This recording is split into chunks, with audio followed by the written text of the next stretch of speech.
dan dan semoga bisa sedikit menghilangkan rasa lelah ya sebelum akhirnya nanti kalian bisa pulang ke rumah masing-masing.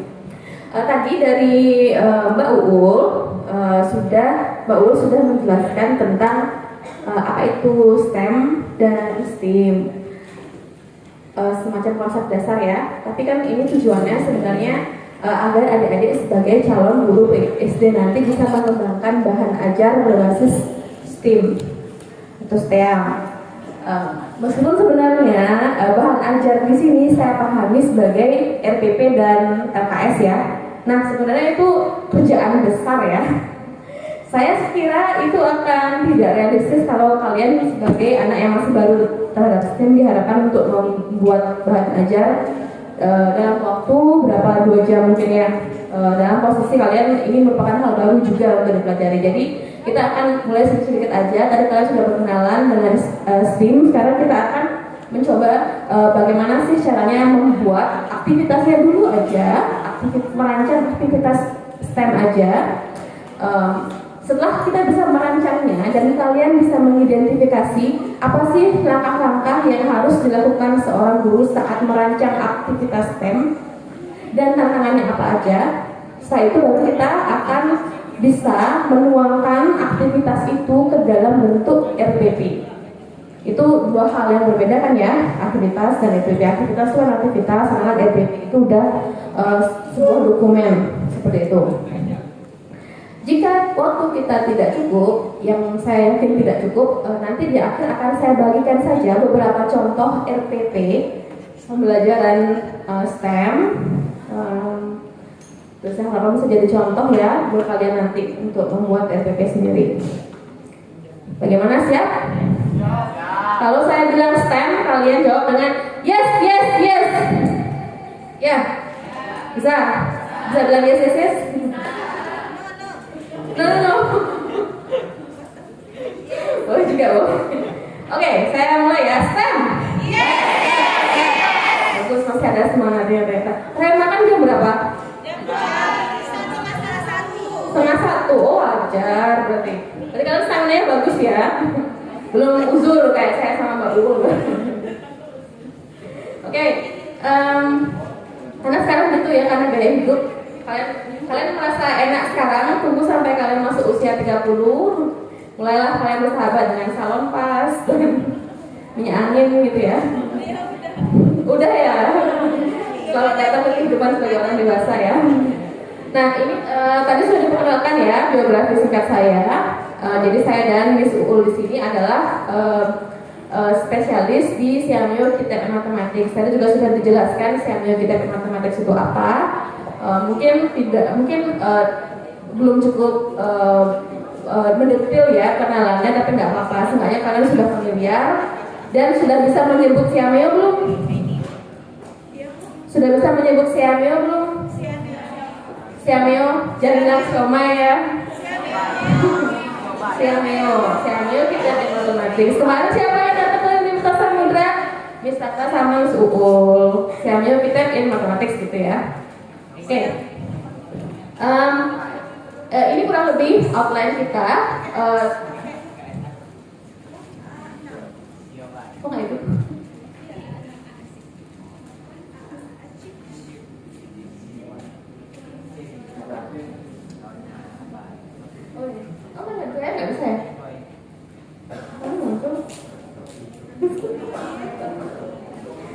Saya nggak bisa ya?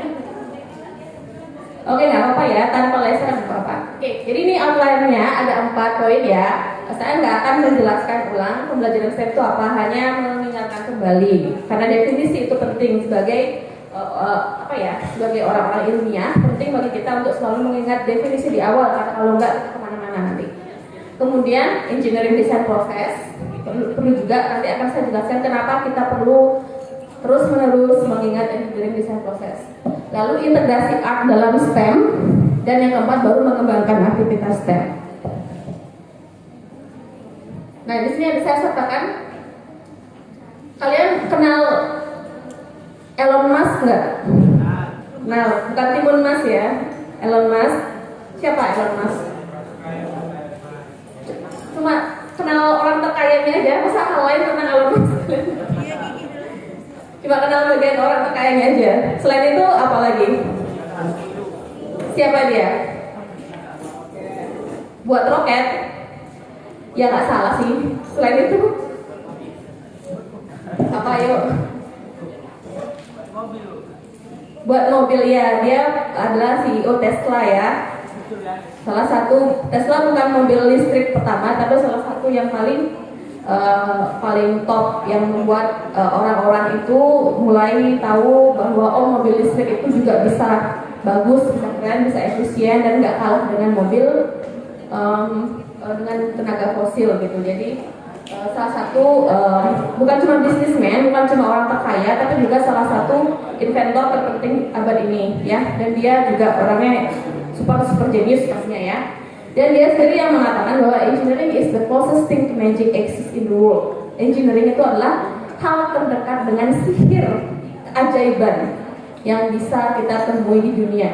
Karena ada banget, bukan banyak ya, bukan hampir ya, saya malah bilang semua mungkin ya, semua penemuan yang ada di dunia sekarang ini yang membuat hidup kalian menjadi lebih mudah, dari kursi yang kalian duduki sampai handphone yang kalian pakai, itu semua terjadi karena engineering. Seperti itu. Karena itulah STEM penting supaya siswa bisa mengapresiasi engineering, dan harapannya kita bisa mendidik lebih banyak inventor-inventor masa depan. Jadi kalian kalau nanti ditanya Elon Musk siapa, harapannya jawabannya lebih dari sekedar orang terkaya di dunia. Oke. Jadi belajar STEM. Ya, kita tahu STEM itu sains, teknologi, engineering, dan matematik ya, tapi lebih dari sekadar menggabungkan 4 huruf itu. Oke, ini maunya ada sedikit kuis ya, tapi kayaknya waktu kita nggak cukup. Nah, jadi ini ada beberapa definisi yang saya kumpulkan dari banyak literatur.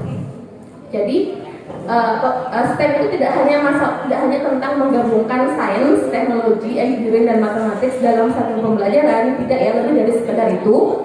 Yang pertama, harus ada integrasi sains dan matematika yang bermakna. Saya kasih cetak tebal. Kelihatan nggak sih dari untuk mbak-mbak di pojok itu? Kayak kecil banget dari ya pasti ya. Dari sana. Dari sana kelihatan nggak? Kecil. Ya udah nggak apa-apa ya, nanti baca PPT-nya sendiri ya. Gimana? Saya nggak tahu. Mungkin teman-teman yang paling belakang duduknya boleh bergeser ke depan sini aja. Ayo maju. Sini silakan. Yang barisan paling belakang maju ya nak. Segera. Ayo. Ayo maju, nggak apa. Biar nggak ada didudukin yang tak kasat mata di sana. Oke, yang pertama harus ada integrasi sains dan matematika yang bermakna. Yang kedua harus ada penerapan sains, matematika, teknologi, dan engineering. Jadi di sini dalam pembelajaran STEM, siswa tidak belajar hal baru, mereka sudah belajar sebelumnya dan mereka menerapkan apa yang mereka pelajari. Kemudian yang ketiga, merancang dan membangun solusi untuk memecahkan masalah. Jadi ada 3 fitur penting ya: integrasi, penerapan, dan penyelesaian masalah. Nah, ini tadi yang definisi yang digunakan oleh Mbak Uul ya. Yang ini dari Siameo STEM Ed, itu salah satu center Siameo juga. Kami kan center Siameo ya, tapi untuk pendidikan matematika. Siameo STEM Ed adalah center yang berfokus di STEM, dan mereka yang memberi definisi seperti ini: pendekatan dalam pembelajaran yang menekankan kepada hubungan atau integrasi, lagi-lagi muncul ya, hubungan atau integrasi dari pengetahuan dan keterampilan dalam sains, teknologi, engineering, dan matematika untuk menyelesaikan masalah. Nah, lagi-lagi muncul ya, integrasi dan masalah. Kemudian satu lagi nih, ada definisi yang ini dari IPST, Institute for the Promotion of Science and Technology, institusi yang mempromosikan sains dan teknologi di Thailand ya. Jadi mereka mendefinisikan pembelajaran STEM sebagai pendekatan pembelajaran yang mengintegrasikan sains, teknologi, engineering, matematik dengan fokus untuk menyelesaikan masalah dalam kehidupan sehari-hari. Jadi dari 3 definisi tadi kita bisa lihat ada recurring theme ya, ada konsep yang muncul terus-menerus. Pertama, yaitu integrasi. Jadi nggak bisa kita cuma masukin aja sains, teknologi, engineering, mathematics, tapi nggak ada integrasi antar keempatnya. Integrasinya harus ada. Kedua adalah penyelesaian masalah. Jadi siswa diharapkan menyelesaikan masalah. Karena ini salah satu miskonsepsi yang sering kami temui saat membawa STEM ke lapangan. Yang miskonsepsi yang sering dimiliki guru-guru. Mereka sering beranggapan bahwa pembelajaran STEM itu yang penting ada aja S, T, E, dan M-nya. Misalnya saya tanya, ini pembelajaran STEM ya Bapak Ibu? Teknologinya mana? Loh ini saya pakai PowerPoint. Teknologi kan gitu. Padahal teknologi itu, PowerPoint itu digunakan untuk membantu guru mengajar atau digunakan siswa untuk menyelesaikan masalah. Untuk guru mengajar kan? Bukan siswanya yang menggunakan itu. Jadi itu salah satu miskonsepsi yang sering terjadi ya. Jadi hanya karena kita memasukkan STEM ke pelajaran, belum tentu integrasi itu tercapai. Belum tentu siswa bisa menganggap integrasinya adalah integrasi yang bermakna. Jadi integrasi yang bermakna itu bisa tercapai jika siswa menggunakan keempat bidang itu untuk kemana nih? Untuk menyelesaikan masalah itu intinya. Oke. Jadi kalau kalian sebagai guru akan merancang aktivitas STEM, yaitu dua hal yang harus diperhatikan. Nah, yang kedua adalah engineering design process. Tadi Miss Uul juga sudah menjelaskan ya, ini salah satu hal yang perlu kami tekankan berulang-ulang karena ini adalah elemen STEM yang bagi guru itu tidak familiar. Matematika itu ada di kurikulum, sains juga ada di kurikulum, tapi engineering nggak ada di kurikulum sekolah, kecuali di SMK mungkin ya. Teknologi juga nggak ada, jadi karena itu kami perlu menekankan berulang-ulang supaya supaya tidak terjadi miskonsepsi lagi. Miskonsepsi lagi ya, ngomongin miskonsepsi terus. Miskonsepsi yang sering kami temukan itu adalah engineering dalam pembelajaran STEM sering dianggap dengan penggunaan alat-alat pertukangan gitu. Misalnya pakai water pass, atau pakai penggaris, atau pakai tang, atau pakai palu gitu. Karena mikirnya mungkin engineering itu insinyur gitu ya. Oh engineeringnya mana? Oh ini saya udah pakai, anak-anak saya pakai tang, udah kan engineering gitu. Oh ini anak saya pakai apalagi ya, water pass gitu misalnya, pakai gergaji gitu, udah kayak insinyur kan bu, gitu. Engineering gitu. Jadi tidak semudah itu kan Gusto ya. Jadi nggak semudah itu. Jadi engineering dalam STEM diwujudkan melalui proses yang namanya engineering design process. Ini bukan semata-mata karangan indah ya. Engineering design process adalah proses yang sungguhan digunakan oleh seorang engineer untuk menciptakan sesuatu, menyelesaikan masalah. Jadi engineering design proses, saya akan singkat EDP ya supaya saya nggak belibet. EDP ini adalah suatu proses, bukan sesuatu benda yang digunakan siswa di pembelajaran. Suatu proses yang sistematik dan iteratif yang digunakan insinyur atau engineer untuk menciptakan solusi dari masalah. Dan salah satu hal favorit saya tentang EDP adalah kita diminta untuk menyelesaikan masalah itu dengan berpanduan pada kriteria solusi sukses yang jelas dan juga batasannya. Nah, ini mungkin perlu contoh ya supaya kita paham maksudnya apa. Tapi menurut saya ini hal yang paling keren. Kenapa keren? Karena itu benar-benar hal yang transformatif gitu.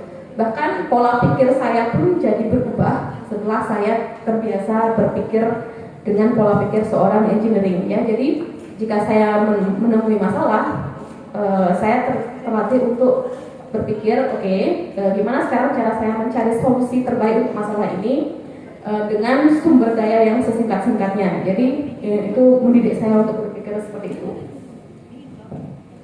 Nah, tadi kan saya bilang EDP itu proses ya.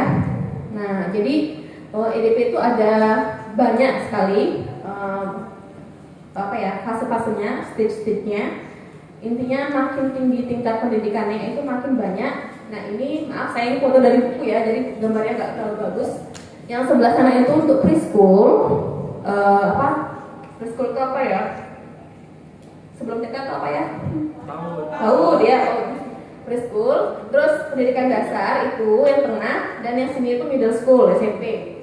Ada lagi yang lain, pokoknya setiap institusi itu ada beda-beda versinya, tapi kurang lebih itu stepnya sama, dan kalian bisa pilih apa yang mau kalian gunakan. Nah, banyak yang nanya step itu model ya, pendekatan ya, itu apa sih? Nah, kami nggak bisa bilang step itu model atau apa ya, karena tidak ada literatur di luar sana yang secara gamblang menyatakan step itu adalah suatu model pembelajaran atau apa. Tapi jika butuh sintaks, kita sebagai guru kan perlu struktur ya, supaya pembelajaran kita rapi. EDP ini bisa digunakan sebagai sintaks pembelajaran STEM, sebagai langkah-langkah pembelajaran kita. Dimulai dari AAS. Oh, harus pakai kursor ya. Pas aja sini aja ya. Gak apa-apa Bu? Bisa? Kayak saya harus pakai kursor ya untuk menggerakkan. Nah, kalian lihat ya. Tapi kayaknya bisa lihat cuma yang barisan depan aja. Nah, ini ask, imagine, plan, create, improve, dan kita nyatakan semua dalam bentuk lingkaran karena itu adalah suatu siklus ya. Nah, seperti apa sih masing-masing tahapan ini? Mari kita lihat. Nah, itu tadi EDP ya. Kemudian karena kita di sini diminta berfokus pada STEAM, kita juga harus memikirkan bagaimana mengintegrasikan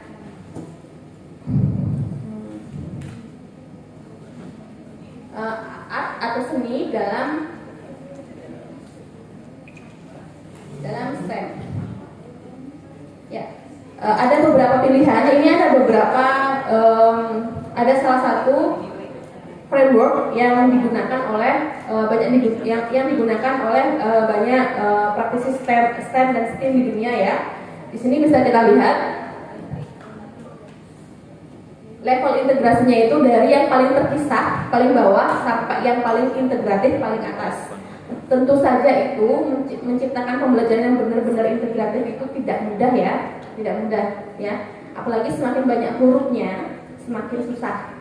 Nanti setelah kalian menciptakan pembelajaran STEM kalian sendiri, kalian akan merasakan betapa susahnya mengintegrasikan 4 subjek dalam satu pembelajaran. Apalagi biar kelihatan benar-benar terintegrasi ya, benar-benar menyatu gitu. Jadi nggak kelihatan hanya sekedar digabung-gabungkan aja, maksa itu susah. Nah, kalau nambah satu huruf A lebih susah lagi. Di luar malah nggak sampai A saja ya, ada STEAM malah. Bisa nebak nggak R-nya apa? Apa yuk? Kan ada STEAM, ada STEM, terus masukkan art jadi STEAM. Ada stream juga. R-nya dari apa yuk?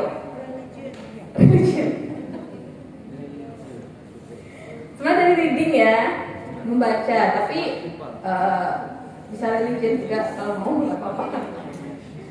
Reading itu maksudnya literasi ya, jadi literasi minta dimasukkan juga. Jadi semua dimasukkan itu makin tantangannya makin tinggi untuk membuatnya terintegrasi dengan baik.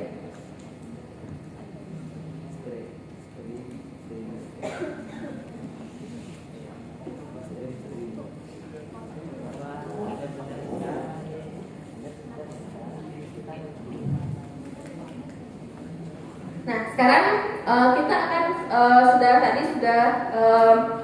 mengingat kembali definisi STEM ya, di mana harus ada integrasi dan harus ada masalah. Jadi siswa akan menyelesaikan masalah. Jadi kita camkan itu baik-baik, integrasi dan masalah. Kemudian untuk sintaksnya kita gunakan engineering design process. Dan yang terakhir sekarang kita akan mencoba menerapkan membuat aktivitas STEM atau STEM ya, yang bisa diterapkan di kurikulum Indonesia. Ini tantangannya, karena kurikulum Indonesia itu tidak sama sekali bukanlah kurikulum yang integratif ya. Kita tahu bahwa sains punya kurikulumnya sendiri, diajarkan sendiri-sendiri, kemudian matematika juga punya kurikulumnya sendiri, diajarkan sendiri. Jadi benar-benar dijalankan secara terpisah, dan tantangan besar kita adalah bagaimana caranya kita sebagai seorang guru untuk mendesain aktivitas STEM yang bisa digunakan di kurikulum yang sama sekali tidak integratif. Nah, ini ada beberapa pendekatan pembelajaran STEM yang bisa kita pertimbangkan. Ya, Yang pertama adalah kita sebut silo. Yang paling kanan ya, paling kanan dari saya, paling kiri untuk kalian tadi, paling sana pokoknya. STEM itu yang paling sana namanya silo atau separated, itu yang benar-benar terpisah. Jadi yang secara tradisional kita lihat di sekolah itu namanya silo. Jadi setiap mata pelajaran, setiap subjek itu diajarkan sendiri-sendiri dengan tujuan pembelajarannya sendiri, aktivitasnya sendiri, begitu juga asesmennya. Kemudian yang terakhir adalah embedded, di mana satu pembelajaran menjadi pokok dengan tujuannya dan asesmennya, misalnya matematika nih. Nah, tapi di dalamnya juga ada elemen teknologi, engineering, dan sains, meskipun tidak sebesar porsi matematika. Nah, yang terakhir yang benar-benar terintegrasi, matematik, sains, teknologi, dan engineering ada dalam satu pembelajaran dan semuanya memiliki porsi yang sama. Nah, kalau dibuatin seperti ini mungkin masih agak bingung ya. Sekarang saya akan mencoba ilustrasi yang lain. Nah, kita tahu bahwa suatu pembelajaran terdiri dari 3 hal. Apa itu, ayo? Tadi udah lihat ya? Gak apa-apa, salah saya. Learning goals apa lagi? Learning goals itu apa? Tujuan kan? Tujuan anak-anak kita mau belajar apa? Gitu kan, setiap pembelajaran. Jadi ada tujuan pembelajaran. Mereka mau belajar apa? Yang kedua adalah learning activity atau aktivitas pembelajaran. Dengan cara apa mereka akan belajar? Yang terakhir tentu saja adalah assessment. Gimana cara kita tahu bahwa mereka sudah mempelajari apa yang kita ingin mereka pelajari? Jadi itu adalah 3 hal yang ada di setiap pembelajaran. Nah, untuk pendekatan yang paling awal tadi, yang silo yang terpisah itu, untuk tujuan pembelajaran itu sains sendiri, learning activity sainsnya sendiri, untuk asesmennya sains juga sendiri. Begitu juga untuk matematika dan teknologi dan engineering. Semua punya tujuan pembelajaran sendiri, aktivitas sendiri, dan asesmen sendiri. Pada intinya mereka tidak bersentuhan, siswa tidak tahu hubungannya sains dan matematika, dan mereka beranggapan bahwa 2 hal itu merupakan 2 hal terpisah yang tidak ada hubungannya sama sekali. Yang kedua adalah embedded, disebut juga context integration. Nah, sains dan matematika punya tujuan pembelajaran sendiri-sendiri, ya. Nah, karena tujuan pembelajaran mereka beda, asesmennya juga beda, cara untuk mengukur pasti juga beda. Tapi mereka punya aktivitas pembelajaran, learning activity-nya itu cuma 1. Jadi dalam satu aktivitas pembelajaran, siswa belajar sains dan matematika sekaligus. Yang itu namanya context integration. Nah, untuk yang terintegrasi, yang paling terintegrasi yang kita sebut integrated tadi, itu sains dan matematika itu punya tujuan pembelajaran bersama. Jadi tujuan pembelajarannya itu satu paragraf, misalnya tujuan pembelajaran. Jadi kita sebut sebagai KD ya, kalau zamannya K13 dulu. Satu KD itu memunculkan elemen sains dan matematika sekaligus gitu misalnya. Kemudian aktivitas pembelajarannya juga bersama dan asesmennya juga bersama-sama. Jadi itu yang kita sebut integrated. Nah, mengingat di Indonesia itu kita kan nggak bisa ya memaksa untuk menciptakan kurikulum sendiri, ya kan? Jadi kita mau nggak mau harus menyesuaikan dengan kurikulum yang sudah ada, di mana sains dan matematika itu punya kurikulumnya sendiri-sendiri. Nah, kita bisa siasati itu dengan menggunakan pendekatan yang kedua tadi. Jadi kami di SIKIM biasa menggunakan pendekatan yang ini karena menurut kami ini yang paling potensial untuk digunakan menyiasati kurikulum Indonesia yang masih sendiri-sendiri ya, sains sama matematikanya. Jadi ya udah, sains punya KD sendiri, zaman dulu masih pakai KD ya. Matematika punya KD sendiri, ya nggak apa-apa, kita biarkan. Tapi kita cari aktivitas pembelajaran di mana keduanya terpakai. Itu tantangannya, ya. Jadi tantangan kita sebagai guru di sana. Oke, sejauh ini apakah ada pertanyaan? Daripada saya dari tadi nyerocos terus ya. Kalau ada pertanyaan langsung saja diangkat tangannya. Kalau ada kebingungan atau apa, adakah? Tidak ada? Oke. Nah, jadi kemarin ini tahun lalu itu kami sempat mengembangkan bahan ajar STEM, tapi untuk junior high school ya, untuk SMP. Mungkin memang bukan SD ya, tapi kami bisa sharing beberapa pengalaman yang kami dapatkan selama merancang pembelajaran tersebut. Nah, jadi hal pertama yang kami lakukan adalah seperti ini. Kelihatan nggak di sana teman-teman? Saya kayaknya yang turun aja ya. Jadi hal pertama yang kami lakukan adalah memetakan kurikulumnya. Karena tahun 2021 itu masih pakai kurikulum K13 ya, masih dengan KD ya. Kalian udah baca dokumen kurikulum Merdeka belum? Sikit-sikit. Apa bedanya kurikulum Merdeka sama K13? Masih ada KD nggak di KM? Masih ada istilah kompetensi dasar nggak di kurikulum Merdeka? Gantinya apa? Ya betul, masih apa namanya? Masih bukan dosen toh? Oh, saya dosen. Dengan masih apa ya? Kalau di Aceh manggil masnya manggil ganti mas apa? Abang. Oke, Abang Irfan. Oke, terima kasih Abang Irfan. Jadi ya, di kurikulum Merdeka kita punya capaian pembelajaran. Jadi kalau KD dulu kan per nomor ya. Kalau capaian pembelajaran enggak, dia satu paragraf. Meskipun kita sebenarnya nggak bisa menyebut itu sebagai paragraf, karena tiap kalimat punya idenya sendiri-sendiri. Jadi orang bahasa Indonesia mungkin sakit kepala ya, baca CP-nya kurikulum Merdeka. Jadi tiap paragraf itu beda-beda intinya, topiknya tapi dijadiin satu paragraf ya. Tapi kita kayak ya udahlah oke gitu ya. Nah, tapi dulu waktu K13 yang kami lakukan adalah seperti ini sebelum merancang. Jadi it's a huge job ya, itu kerjaan yang besar. Jadi kami petakan dulu KD Sains di sini dan KD Matematika. Oke. KD yang potensial untuk kami masukkan dalam satu konteks itu kita pasangkan gitu. Misalnya nih, di matematika itu ada KD menyelesaikan masalah yang berkaitan dengan peluang empirik, peluang ya. Di sains ada menyajikan hasil penyelidikan atau penyelesaian masalah tentang manfaat penggunaan pesawat sederhana. Jadi di matematika ada peluang, di sains ada pesawat sederhana. Mulailah kalian berpikir keras, aktivitas apa yang bisa muncul keduanya. Kemudian kami dapat ide untuk membuat aktivitas tentang ketapel. Jadi siswa akan membuat